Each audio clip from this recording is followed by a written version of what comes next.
Okay, so almost done reviewing our flat coloring to show you how fast it can be. I wanted to show you this. I have a palette as one file open in Photoshop with colors to steal from, and then I have my image. And in order to get them to show up side by side within Photoshop, I go to Window, Arrange, and I'm going to say 2 up vertical. This is going to be very helpful to us when we do digital painting, because we often steal palettes from other pieces. And as long as they're open in Photoshop, we can steal colors directly from them without ever having to leave the brush tool. Takes a little bit of effort to set it up. All right, but now I'm great. So I'm on this. I'm going to stay on the brush tool or the paint can,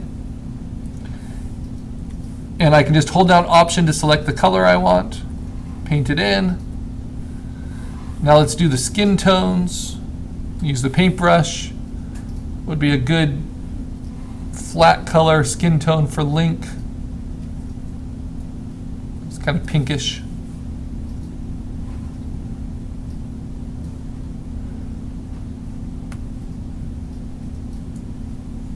And because his hair doesn't connect there, I have to decide where that hairline will be for his sideburn. And this is often what I do in this instance, right? I find where it does need to connect, like along this hairline. And it's okay if I cut through his eyes right now. And then you can see I've connected it all. And now I can just use the paint bucket and fill in the inside of that shape. And I'll do the same thing for the ear.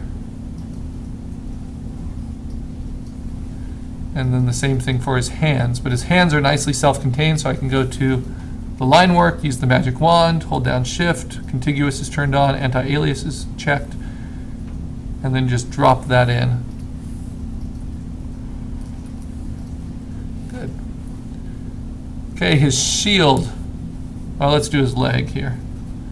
Keeping it pretty simple, pretty straightforward. I try to limit my t-shirt designs to about 8 colors, because that's a lot of flat inks. Even if you have a really good silk screener, putting 8 colors on top of a primer layer, which is white, will make for a very heavy plasticky t-shirt. So that's the maximum I try to use, and fewer is better generally.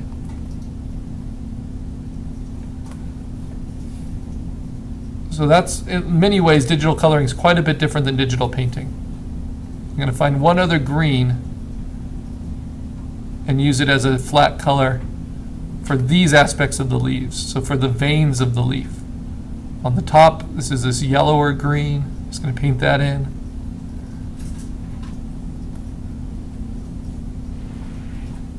Give it some more definition.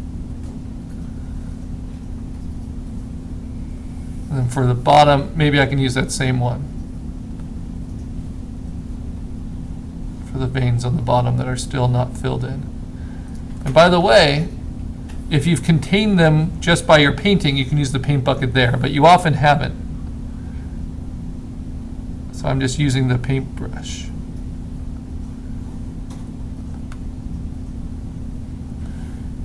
Okay, and now his hair. Is Link a redhead? Blonde, all right.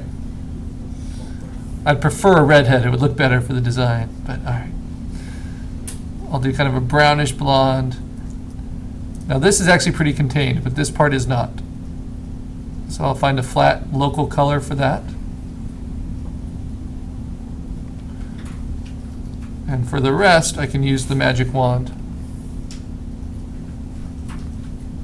and select it.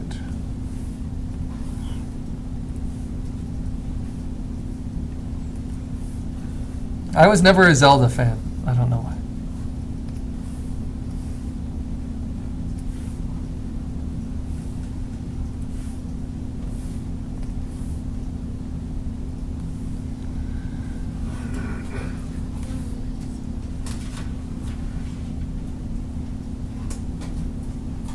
And then I want kind of an orangey brown for the inside of his shield.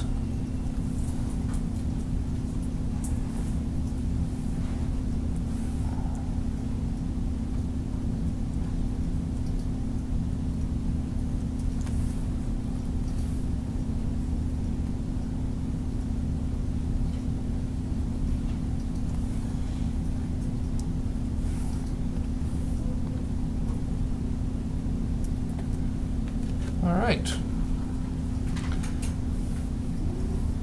And then I can make his belt dark, but I don't want it to be black.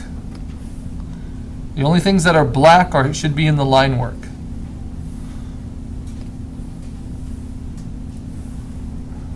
So I have this great color here, kind of this muddy brown, which is 100% cyan, yellow, and magenta all added together.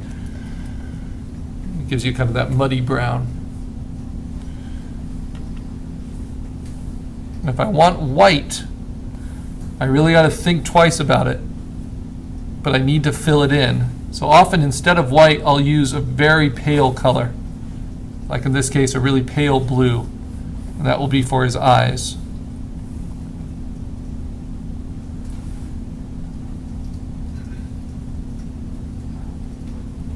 And once I'm finished with these flats, then I can get into the duotones. And I'll do that for his belt buckle as well.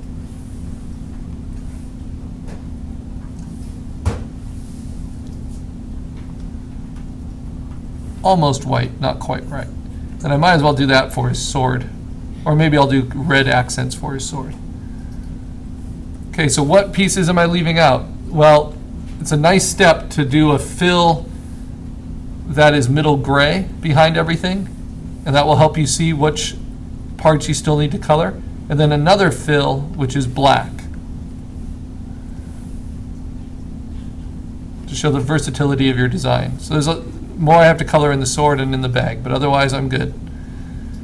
And I'll do that quickly with just the flat color layer, and let's just pick some reds.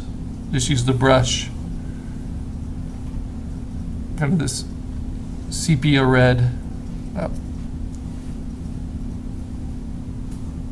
Do that, do this, do this, hilt,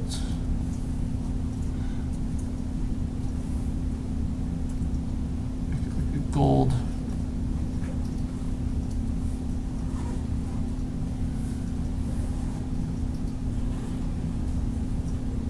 You can always steal the colors right from yourself as well.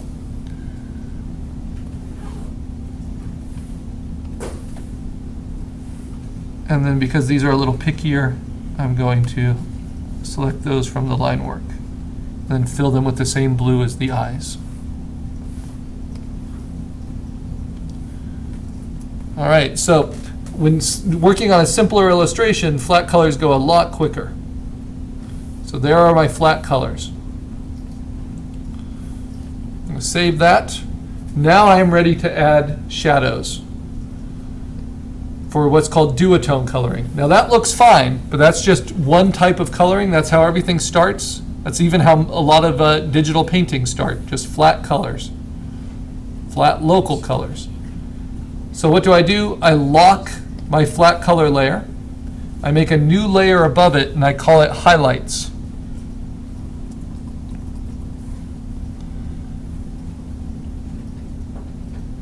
And you can do this in either order. Usually I'll do highlights first, but just to show you it doesn't matter, I'm going to do shadows, because these colors are already pretty bright, these local colors. Now, that's just another layer in the sandwich, and I could paint with just darker colors if I want, and I could even just steal them from sources. So if I wanted this green now, I would paint that green in with my paintbrush, where I think the shadows could be. But the problem with just doing it that way is that I can accidentally paint outside the lines, which is a burden. I can give him little sweat stains under his arms. And so there's a better way to limit what shows. And the way to do that is to right-click on that shadow layer and say Create Clipping Mask. In order for that to work, it needs to be directly above your flat color layer. And if you create a clipping mask, notice what just happened. Everything I painted outside becomes invisible, because now it will only allow me to add shadows to the pixels that are already in the flat color layer. So that's a really nice trick. You right click and you create a clipping mask. I don't like clipping masks generally. They're confusing, they're hard to use, but here is a good use of them. If you want to make it a little bit easier for yourself, then you can also set your shadow layer to not be normal mode and instead to be in a darken mode, so that it only allows you to use colors that darken the flat colors on it. So I'm using this green now, and I'm using it with my hard brush. So I'm creating what's called a cut edge duotone. It's like cell shading in animation. And I don't need to worry about going outside of the lines, but I do need to worry about only painting in the areas where I want the shadow to affect the image.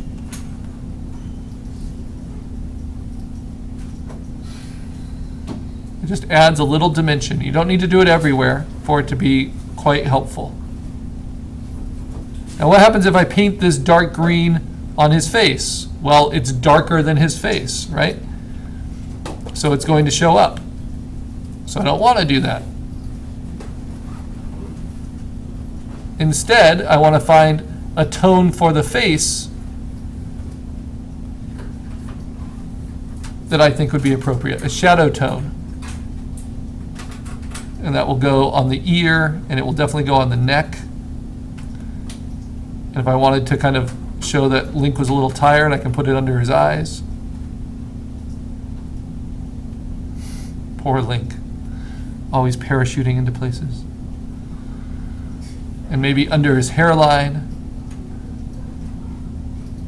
So these shading decisions really make a difference.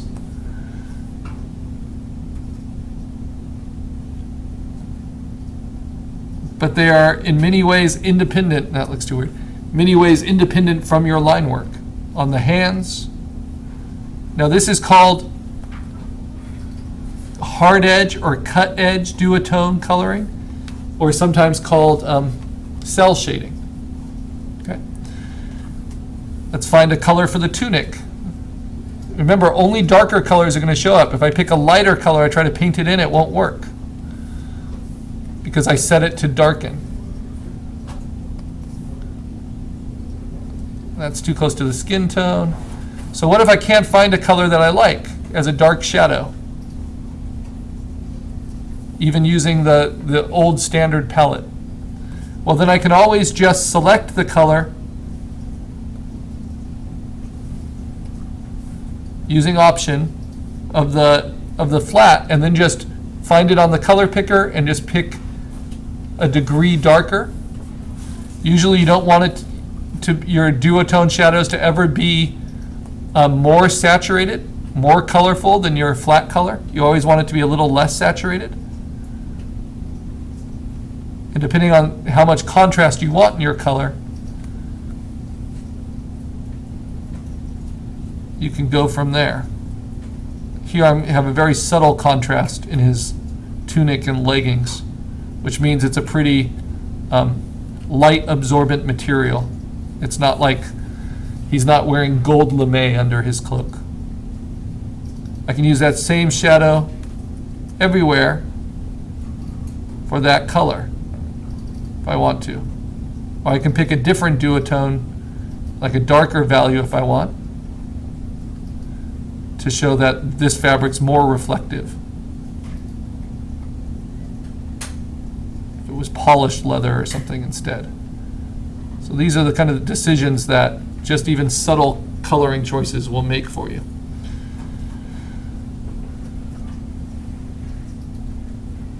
If you go with extreme darks, like I will for the shadow here, for the shadows, they don't quite match, right? You need to make them link up with the color that's already there. So I start by selecting the color, going to the color picker, and then just doing a darker version of that. It's a little less saturated. So be picky about your color selections. They can always be modified later